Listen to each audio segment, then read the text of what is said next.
Woo! Malamig!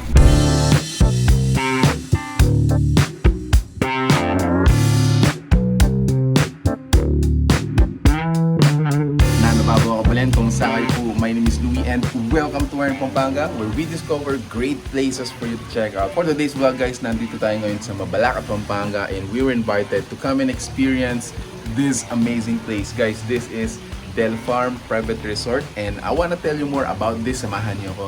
Let's go!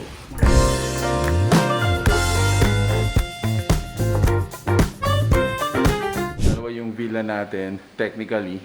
And this is the parang main house. Notice at my back, so this is the living area. Very large couch. Meron tayo ditong curved LCD TV. You can have your Netflix and naka-ready na nga siya. Dito sa side naman nito, so this is the dining area. Meron tayo ditong connecting door, which is going to be swimming pool. Later, punta tayo doon. This is gonna be where you're gonna prepare your food. Hi, Isa! Yung baby ko.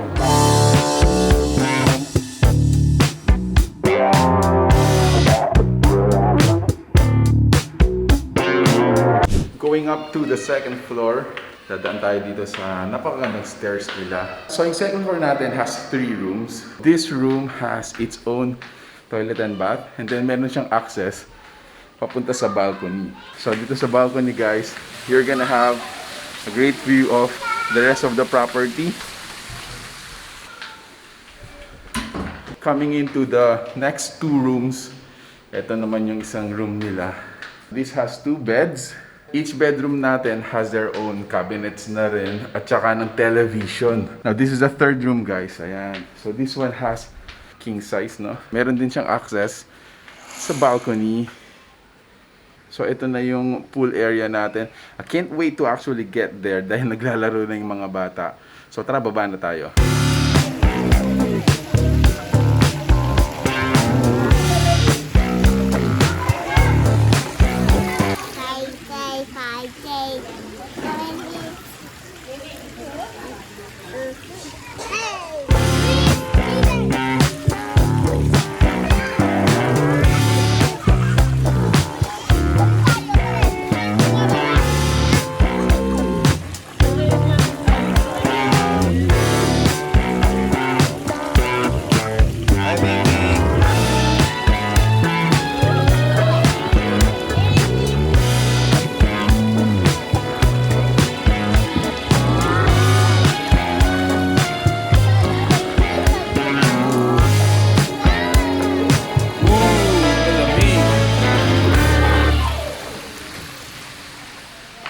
This is another room that is separate dun sa main villa natin.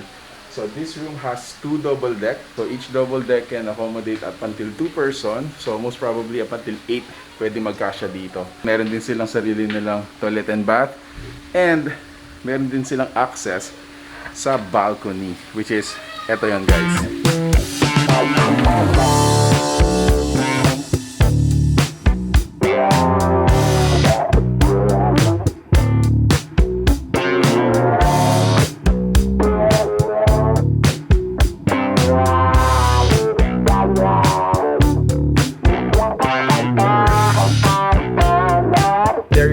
Guys, I hope you like this video. If you do so, please give it a thumbs up, share it with your friends, and make sure to check out DelFam Private Resort dito po sa Mabalacat, Pampanga. Thank you for watching We're in Pampanga. Until our next discovery, peace out guys. Bye.